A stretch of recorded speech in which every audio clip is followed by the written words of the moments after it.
This is Chasing the Horizon, a podcast by, for, and about motorcyclists.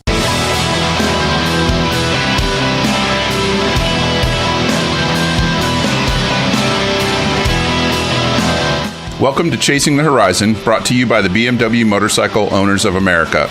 The podcast is now in iTunes, and you can always listen and learn more about it by going to our website at bmwmoa.org/podcast. My name is Wes Fleming. Thanks for joining us, and we'll get started right away with the news. Listening back to recent episodes, I feel like I've been getting a bit long-winded when it comes to the news, so I'm going to try to scale that back just a little starting with this episode. I'll still talk about important stuff at length when it comes up, but in general, I'm going to endeavor to be a little more concise. I've been talking a lot lately about this bike and that bike, especially since we had the occasion of what is one of the top 3 industry trade shows in the world, EICMA. Well, EICMA is over, and we can focus a bit more on the business side of the industry, which often tends to get overlooked. For example, KTM has a new part owner. Sort of. An Austrian investment company called Pure Industry AG, that's industry with an IE, of course, bought 12.2 million shares of KTM. That's about 5.4% of the company, and they spent $68.8 million to do it. Now, Pure Industries' parent company is called Pure Konzerngesellschaft. It's a very long German word. And that company already owns 63.6% of KTM. And those are shares that used to belong to Pure Industry, but were transferred to the parent company in Q2 of 2017. I don't pretend really to understand how these things work. But one thing I can tell you is that KTM is doing well. The Austrian motorcycle manufacturer posted earnings of $236.3 million on revenues of $3.7 billion in 2016. I talk frequently about the state of the motorcycle industry and in particular India's place in that. This might be confusing because most folks that listen to this podcast are in the United States and Europe, but I feel strongly that we can learn a lot about the future of the motorcycle industry by paying attention to India now. Motorcycles are big business in India, and even though the vast majority of bikes sold there are under 500 cc's, and actually probably under 200 cc's, Indian manufacturers are moving a ton of units every year. BMW was one of the companies that identified this trend in the last couple of years, and they decided to stage production of their new G310 series bikes there. The G310R has recently become widely available in the States, and from where I stand, the fit, finish, and quality is on par with BMWs made in other parts of the world. It's built to a $5,000 price point, so you can't really expect everything on it to be at the same level as a full-blown touring bike or the iconic GS, but still, the G310s are smart little bikes, they're well made, and I have high expectations for their sales numbers around the world. One of the reasons BMW started making those bikes in India is because they want to sell them in India. India has really, really high import tariffs on vehicles, gas-powered vehicles like motorcycles and cars. And in some instances, that import tariff can be 100%. It can literally double the price of the motorcycle. But if the bike is made in India, obviously it's not imported and those tariffs don't apply. But BMW isn't the only company engaging in India, though. Triumph's tie-up with Bajaj is moving forward briskly, and Triumph recently announced that it expects that partnership to double its worldwide production of motorcycles. Triumph has sold over 64,000 Tigers. That's the numbers by the end of 2016, which shows just how popular adventure bikes are, but also how much more popular Triumphs are becoming. Right now, India accounts for about 2% of Triumph's global sales, but that number gets larger every quarter. Triumph expects its partnership with Bajaj to result in sales numbers approaching 1 million units in the not-too-distant future. You can subscribe to our newsletter at tinyletter.com/chasingthehorizon to get a follow-up email with a link to an interview with Vimal Sumbli, who is Triumph's managing director in India. It's something I dug out from an Indian website. But it's in English, so most of you can read it. Motorcycle racing's top circuits, that's MotoGP and World Superbike, have finished their 2017 seasons, and the riders are in rest and test mode. World Superbike tests have already begun, with 2017 champion Jonathan Rea and his Kawasaki teammate Tom Sykes already involved in testing the Ninja ZX-10RR at Jerez de la Frontera in Spain. They're helping Kawasaki work out the technical kinks for the 2018 rules, and as always, testing technology that will someday trickle its way down to the street bikes that we mere mortals ride and love. Similarly, MotoGP star Valentino Rossi and his teammate Maverick Vinales are tearing up the track in Valencia, having started their testing cycle for Yamaha.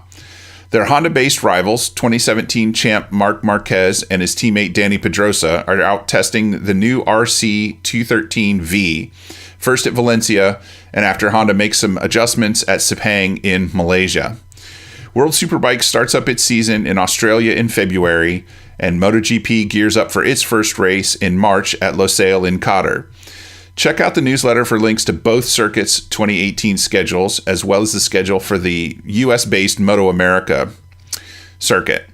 Finally, a bit of lighthearted news. The name William Arthur Philip Lewis might not really mean anything to you, but that's only because you know him better as Prince William, the Duke of Cambridge and oldest son to the heir to England's throne. 35-year-old William was a military search and rescue helicopter pilot in his younger days, but these days he's more well known for his charitable works and humanitarian activism. What you might not know is that William and his younger brother Harry are both avid motorcyclists, or rather William was until recently. William and his wife, Kate, are expecting their third child in April. As a result, it looks like William is putting motorcycling on the back burner for the foreseeable future. He recently awarded World Superbike champion Jonathan Rea a British accolade called an MBE. That stands for Member of the Most Excellent Order of the British Empire, and it's a big honor for citizens of the United Kingdom. I suppose now we'll have to refer to him as Sir Jonathan, but at any rate, when William presented Sir Jonathan with his MBE honors, he mentioned that he was putting motorcycles on the back burner due to being responsible for 3 small children. I expect, like many of us, he'll come back to motorcycles when his kids are a bit older. That's it for the news for this episode, and even though none of this news came from Cycle News, I still want to thank Cycle News for their ongoing partnership with us. You can check them out and subscribe to their free weekly magazine at cyclenews.com. This episode's discussion is another one that took place at the MOA's big rally last summer in Salt Lake City. So when you hear me and my guest Ted Porter refer to being here, that's what we're talking about. I apologize in advance for the thumping noises during the discussion. I did this interview before I realized how much tapping on the table or having something on the table like a water bottle, how much that noise transmitted through the microphones. So once I listened back to this interview at the time, I counseled people not to tap on the table or crinkle their water bottles, but you can hear it pretty significantly during the first half of this episode, and I just want you to know there's nothing wrong with your computer or tablet or phone or whatever it is you're listening to the podcast on. All right, so for this episode's interview, we're talking to Ted Porter from Ted Porter's Beemershop. Do we have to say that every time? Ted Porter's Beemershop? No, Beemershop will do. Beemershop.com. There you go. Beemershop.com. There you go. And the shop is in California, so I assume you live in California. I do. I've never been to the shop, so is it like more LA or more San Francisco? Well, it's in between San Francisco and Monterey, so I'd say it's more Santa Cruz. More Santa Cruz. Yeah, there you go. Great. And how long have you been running the Beemershop? Well, I started in, it's sort of part 2 of me having a shop, because I had a small business in Maryland, where I'm from, the East Coast. Oh, so you know Bob Hennig and all those guys? I helped Bob open Bob's BMW, actually. He bought my little service business. No kidding. Which I had back in the 80s. So 84, back in the 70s, I had a lot of fun with dirt bikes, mini bikes, that kind of thing. Got into my first street bike, started riding BMWs. And my dad had been a car mechanic for years, and so I really identified with the product. It was very automotive-like to me, and I just instantly identified with it and started riding the old Airheads back in the 70s. Man, that dry clutch will get you. Exactly. And a drive shaft and a ring and pinion and things that were very automotive-like. But anyway, I started messing around with them and started fixing them. Next thing you know, I'm working in a shop and worked at the original Capital Cycle back in 1979. I think it was 1980 to 83, the original. And I don't know if you noticed, but Tom Trong is here. No, I didn't know that. I worked with him at Capital Cycle back from 1980 to 1983, and we have not seen each other since. Nice. We just ran into each other right here at the event, because he's sort of resurrected what was, if I understand this correctly, I don't want to go on record here, as I understand this correctly, he's sort of a one-man band. He's kind of doing what Capital Cycle did at one point, importing product and so on. Anyway, just a shout out to my buddy Tom. That's awesome. So it was good to see him after all these years. But anyway, then I opened up a shop in Rockville, Maryland, and did that from 84 to 91. And that's when Bob bought my service business. He had a parts business, and we put them together and opened up the dealership. And that became Bob's BMW. Mm-hmm, yeah, I did that till 2000. Great shop, loved those guys. It was a great experience working there.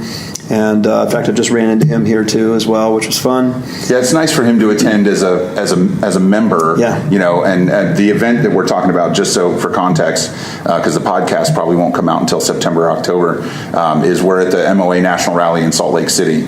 So it's the biggest gathering of BMW riders in this country every year. And Bob usually has a booth and a whole 9 yards. And this year, he's just here hanging out. He's doing a seminar and having a good time. Yeah, exactly. He looks like he's really enjoying himself too. Good. I'm glad to hear that. So, what drew you from Maryland to California? And I started visiting friends here. Well, not here, but in the Santa Cruz area, and also a little bit further south and a little bit further north. I started to get to know the area, and found out it was actually BMW's largest market. So I knew I could work, and loved the climate, loved the food. It just suited me. Yeah. So sold my house, packed up, and hit the road in 2000. Moved out west, and worked for a couple dealers as service manager, and never really found a really where I wanted to stay long term. So I decided to do another shop. So I did that in 04. Started that, and. Had always been interested in suspension. It's something that you just can't go anywhere. You can go anywhere and get a tire changed. You can go anywhere and buy an oil change kit, but you can't go into any shop and talk to a suspension expert. So the whole physics of it and everything really fascinated me. So we first went off to Olean's, went through their training. Then we went to Europe and went through some training in Germany and also in Holland, and started developing these relationships at trade shows over there. And we started importing products, and it was the right thing to do at the right time, because the market has exploded with all this awesome suspension stuff, and there's just great stuff out there now, and we're representing a lot of it. So that's been a lot of fun. And what was you mentioned that you were attracted to BMWs for their BMW motorcycles for their kind of automotive qualities. What was your first BMW motorcycle that you had? Well, I bought a 1978 R80/7 brand new, and I still have that bike, actually. Do you really? Yeah, I still have that bike. Now, do you still ride it? That bike's in many pieces. I'm sort of your classic, cobbler's kids have no shoes, because I have all these motorcycles. I don't know what I have. I probably have 10. And let's see, 3 of them are running. Okay. So the /7 is kind of going through a restoration extended process. restoration. Yes, exactly. And I spend time when I can. But so which of your 3 running bikes do you spend the most time on? So right now, I actually had a little bit of a get off back in 04. So it was in 04. I'm forgetting the year now.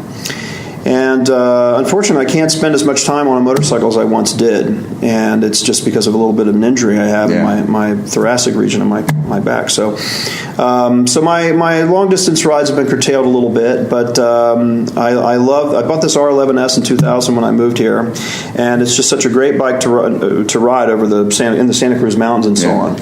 And so that's a lot of fun. I landed a real nice R100 GS that a guy ran out of oil and needed a motor. Yeah. And he didn't want to fix it, so I ended up with that and I put a motor in it. Really sweet, low mileage bike. It's Mystic Red. I really like that color. Nice. So that's been fun to tool around on. And then we have a shop loaner from when we're doing suspension installations. It's a little F650 GS, the single. Yeah. And I got to tell you, I have a lot of fun on that little bike. It's just a simple little single. It's nimble. It's small. It's lightweight. It even rides 2-up well. Yeah. With a good shock absorber, of course. With a good shock absorber, of course. And actually, my first experience with Beemershop was I want to say it was 2010. Might have been a little bit later. I was putting together a sidecar rig. I took a K1200, a 98 K1200 RS, put a Hannigan classic sidecar on it. I didn't do the work myself. I had a pro do the assembly. I've just tweaked it. But if you know, sidecar rigs are very different from standard motorcycles, and the forces interact in a very different way. Yeah. I'm also big, I'm heavy, I'm 6'3", so I knew that I needed to get my shocks rebuilt to handle the stresses. Yeah. And I did research, and I talked to people. I talked to people that I worked with and people that knew about motorcycles, and all of them said the same thing. If you need something weird done, send it to Ted Porter. And I'm not sure I like the way that sounds. Well, what it was praise for your ability to get the job done, even if it's outside a normal parameter. That's very nice to hear. Well, thank you for telling me. I work part-time at an independent shop in Northern Virginia, and we send shocks to you guys all the time. We pull them and ship them, and so you have amongst the people that I know, you have a great reputation for rebuilding shocks. You're making my day. Thank you for telling me that. But I know the Beemershop is about a lot more than that. We also got our GS 911 from you. Yeah. So how did you first discover the GS 911? Well, that was a godsend, because when I first decided to start another shop, things had changed quite a bit from 1984 to 2004, and I knew that I was going to need the ability to communicate with the bike's controllers. So I was out there scouring the internet, trying to find. First, I was looking for a GT1 diagnostic tool, which is what the factory was using at the time. And I did find one, and I forget what kind of money it was, but something like 10 grand. A lot. Yeah, I think it was $10,000. So I was seriously considering it, because I knew I had to do something. And then I learned about the Texa unit that comes out of Italy, and that unit was, I don't know, $2,800. So that certainly caught my attention. Yeah. But then this was in the infancy of the GS 911 tool. Maybe it was 05, something like that. And a friend of mine just turned me on to these people. Sent me a link to their site. And so I got in touch. Turned out one of them was actually going to be visiting California. So we made sure to meet. And we talked about what he was planning, his vision and direction for that product, and my experience and background, and how much we could use a tool like that and would love to distribute it in the U.S. And so that relationship started there. And they're a fantastic company, great group of guys to work with. They actually have flown from South Africa all the way here. That's a very long flight. Yeah, it is. To be at this event. They're working in our booth right now. Oh, they're here right now? They're here now doing seminars on the product and so on. So anyway, great group of guys, very passionate about this product. Constantly updating it. Yeah, that's one of the things that I really like about it is, the same tool that we bought for the shop, 3 years ago, we could just update the firmware, update the software, and we can continue to use it even with the water boxers. Exactly.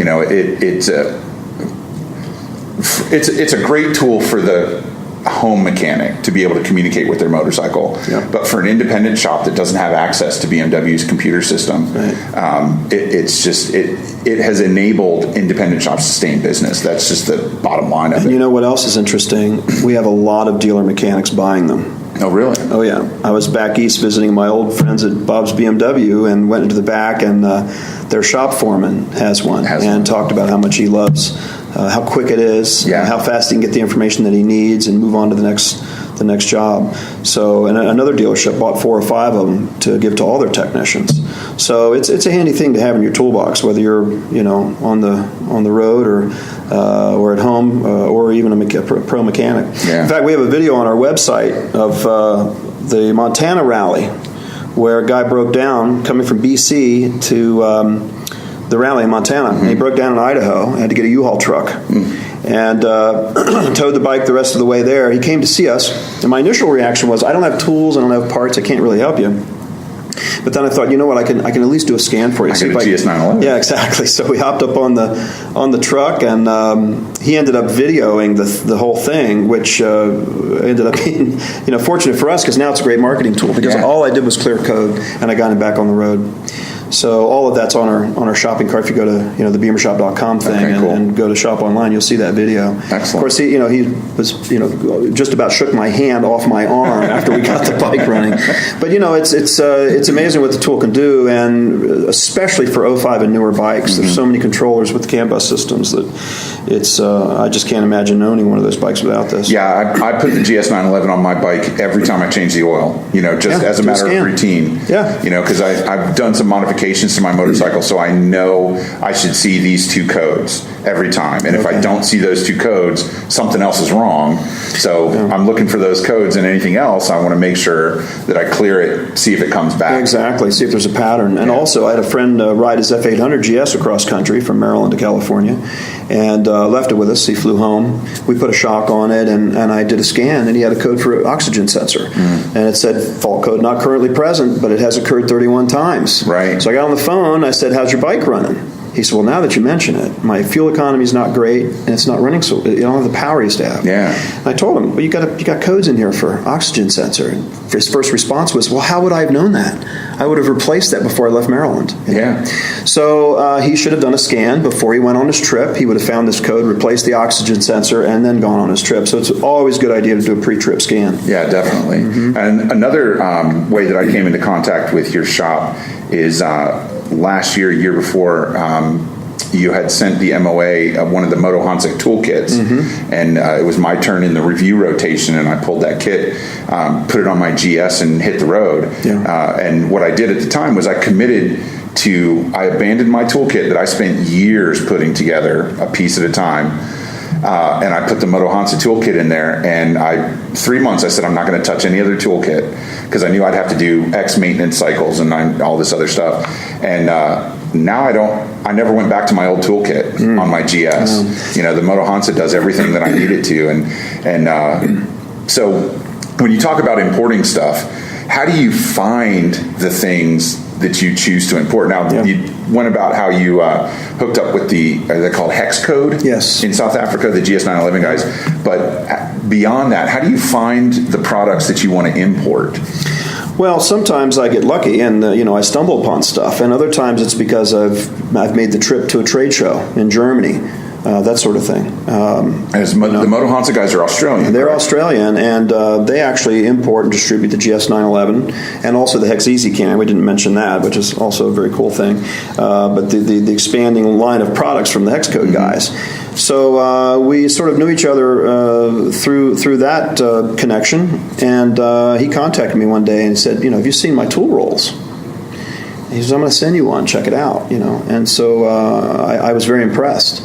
And I said, well, let's look at freight, let's look at customs, let's look at duty, let's look at, if this is even possible, because these are going to be a little heavier than something as light as a GS 911. It probably weighs, I think they're 5 pounds. 5 pounds, yeah. So anyway, getting a couple of crates of those into the U.S. might, we'll see, if I can have a decent retail after we import them. But it all worked out, and it all made sense, and it's a tremendous value because the quality of the tools are so high. It really is. Yeah. And my favorite, still to this day, and when I was over at your booth in the Grand Building waiting to talk to you this morning, a guy was fingering it, and I was like, so what kind of bike do you have? I did my best to sell him on it because it's fantastic. And I showed him my favorite thing, which is the expandable, lockable ratchet. Yeah. You can use it as a not, I don't want to say a pry bar, but like a breaker bar. Yep. But you can, in a tight space, you shorten the handle, and if you need leverage, you lengthen the handle, and you can just get in there. And, I use it to take the rear wheel off my bike all the time. Yeah. Well, not that I have to take the bike apart, but it seems like anything I need to do, I got to take the rear wheel off. I got a clutch job coming up, and I'm going to try to use that toolkit as much as I can to see how much of my clutch I can do without going to my toolbox. It'll be very interesting to hear back on that. Yeah, I know that when we were still doing full service, some of our guys were, we asked them to do this. I know it's going to take you a little longer because you can't use all your favorite tools from your toolbox, but I want you to do the service with this roll. And he came back to me and he says, it was great. I mean, other than grabbing my feeler gauges, I was able, and the oil filter wrench. I think that was the only two things he had to grab, and he was able to do everything else. A complete 12K service. I forget what bike it was, but complete 12K service with the tools in the roll. Yeah, so. And I went out and bought a new set of feeler gauges. and pulled out the two that I needed for my bike and trimmed them short enough to fit in the little pocket. There you go. Pocket. Perfect. Yeah. So perfect. I put those in there, crammed some rubber gloves down in there for keeping my hands clean, and that's my road roll on my GS. Yeah. I took my other toolkit and put it in my sidecar rig. It's an older bike. It's a 98 KRS, so it uses a mix of Torx and hex. But I miss those little bits every now and then, being able to just pull one out and put it on there. So when I was at your booth, I noticed, the shock display, which is currently, like I said, that's how I got to know the Beemershop. But I also noticed your drive shafts. Yeah. And I know that a good number of BMW riders of the hex head and newer generation have had issues with drive shaft failures and final drive failures, and one causing the other to go bad. So tell me about your drive shafts. And drive shafts are a dicey thing, Not everybody needs one. Not everybody wants an aftermarket drive shaft. So how did you come about to offer those for people? Well, I met this manufacturer who has been making a lot of cool stuff for BMW for years, and he likes to keep a low profile and have his stuff marketed by his importers and distributors, and his stuff is sold around the globe. And I could go on and on about all the different products he makes, but he also does clutches and drive shafts. And the first product that really caught my eye was the replacement R100 drive shaft, because we had a guy who was rebuilding them, and he was doing a really nice job. But occasionally, I would send him one that had a bad U-joint, and he would tell me that the interference fit was no good. Right? I can't replace this U-joint; it's the fit's gone and in the knuckle, and it's just useless. So it would become metal recycle at that point. So 3 cents a pound. Yeah, right. So when I saw this product, and I realized it was built like an automotive drive shaft, which again was my background with my dad.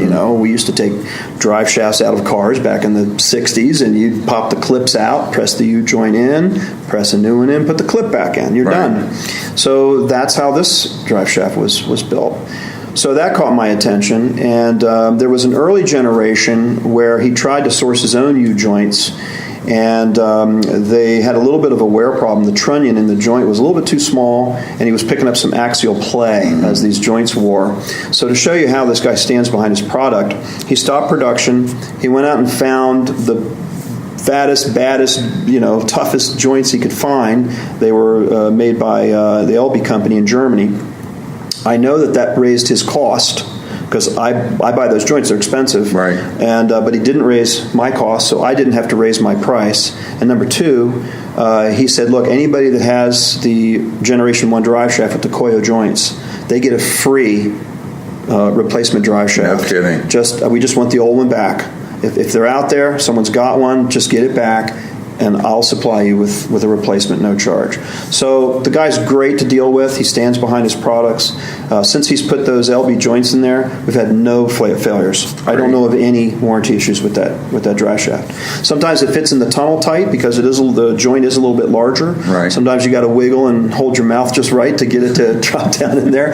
But it's a really well made piece, and you can service the joints. You can take the middle of it apart where the damper rubbers are, and slide new damper pieces in.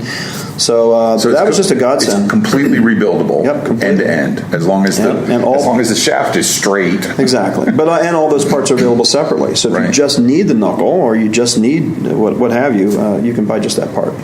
You guys carry all those parts. Yeah. I will tell you that the only thing I've really needed thus far is just rebuild kits. Guys will go out there and put 80,000 whatever miles on them, and they want a rebuild kit. So we keep those in stock. I don't think I've yet to sell one of the other hard parts in the shaft. And then he started making them for the R1200 GS and RT, all the R1200 models. Right. There's a 20-tooth and a 22-tooth version for those. Which end does the gearbox side matter? So, gearbox side. So all the way up through liquid. He does not make a liquid cooled version right now. We haven't had any demand. Right. So, we'll see. Yeah, and I haven't pulled a liquid cooled bike apart far enough to see if they changed the design of the drive shaft terribly much. I can only assume that whatever was the thing that was causing those older drive shafts to wiggle and fail. They either fixed it or they changed the design. And yeah, because we haven't had a single bike come in yet, liquid cooled bike that needed a new drive shaft. And we've got some customers that ride huge distances. We just had several customers compete in the Iron Butt Rally, and those guys are putting 15,000 miles on their bike in a week. Yeah. It's just crazy. Yeah, it's insane. There's one other cool thing he's made, and this was at my direction. We had the spline issues with the R11S, the R1150 models, and some spacers were being made to push the spline back, 5 or 6 millimeters. So since these clutches were being made and we were selling them, we simply asked him to make the clutch spline 6 millimeters longer towards the gearbox. And he was able to do that. He's able to do that, yep. And they're not terribly expensive, and we keep them in stock, and that's been a big hit because people are concerned about that spline failure. Yeah. And now instead of having to buy the spacer, which I understand that works well too, but this is you don't have to do anything. It's right out of the box, ready to go with a longer spline. Yeah, the R1200 CLs had an issue with that too. Excuse me. With the and there was a guy that was doing it, was making the spacers. You send him your clutch disc and he makes the spacer and put it in. He stopped doing that. So I've encountered that a little bit through our shop, and luckily we were able to find another machinist that'll do it. But knowing somebody's out there, kind of addressing that issue is really fantastic. Yeah. Well, listen, Ted, I appreciate you cutting some time out of your busy schedule for us. I really appreciate it, and I want to encourage everybody to go check out Ted's website, which is Beemershop.com, and see what Ted carries that can work for your bike. And you can go back through the back issues of Owner's News to check out the review that I wrote of the Moto Hansa toolkit for the R1200 GS. And there's purpose-built kits for a variety of bikes, so make sure that you get the kit that's made for your bike, and it'll have everything you need to work on your bike. Thanks again, Ted. Take it easy. My pleasure, Wes. Thank you. Because this podcast is produced by the BMW Motorcycle Owners of America, in every episode I will highlight one benefit of being a member. I admit it's an enticement to get you to our website and get you to join for at least 1 year. I've been a member since 1999 and have used the member benefits to my advantage countless times since then, especially the roadside assistance program that I sign up for every year. But that's not what I'm going to tell you about today. Today it's all about the MOA Foundation and its soon-to-end motorcycle raffle. The Foundation's mission is to improve rider safety and support motorcycling and its rich heritage. The Foundation promotes programs for first-time riders and supports educational and personal growth programs related to safe and enjoyable motorcycle use. Any MOA member who takes any sanctioned motorcycle training course can apply to the Foundation for a Paul B. scholarship. The scholarship is $250, so even with the new membership fee of $49, you're coming out over $200 ahead just by being an MOA member and taking a motorcycle training class.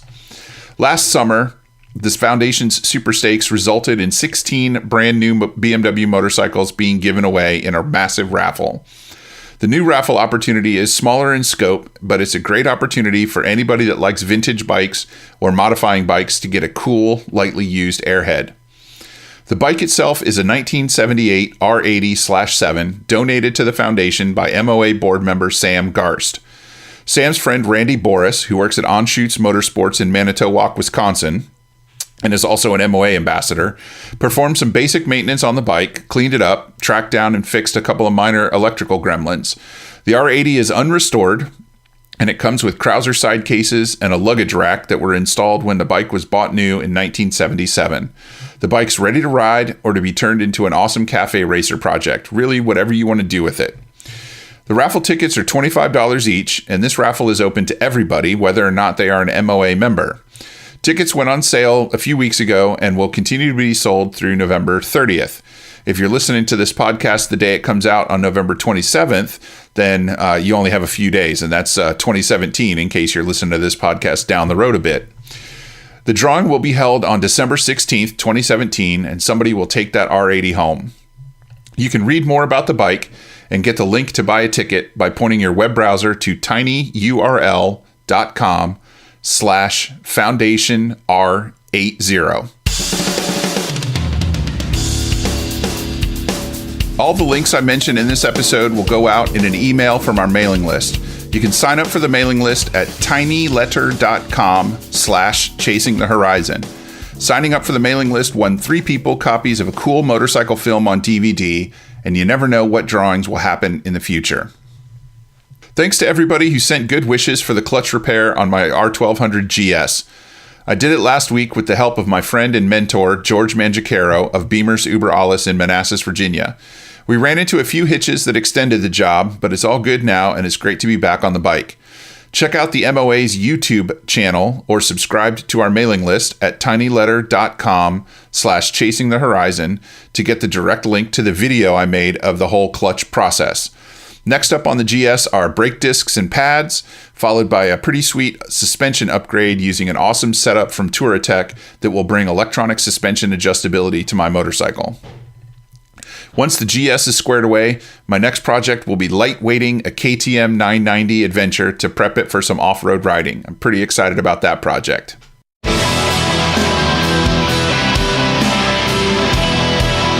I want to thank you for coming back for the 9th episode of Chasing the Horizon, which featured a discussion with Ted Porter of the Beemershop. Our next episode will feature Harold Cecil, the founder of Giant Loop. That episode will be out on December 11th. Andrew Finberg composed and recorded our theme music. Karen Hawker designed our logo. Thanks again to all our guests and listeners for giving us their time. We'll see you out there somewhere on the road, or off it. Ride safe.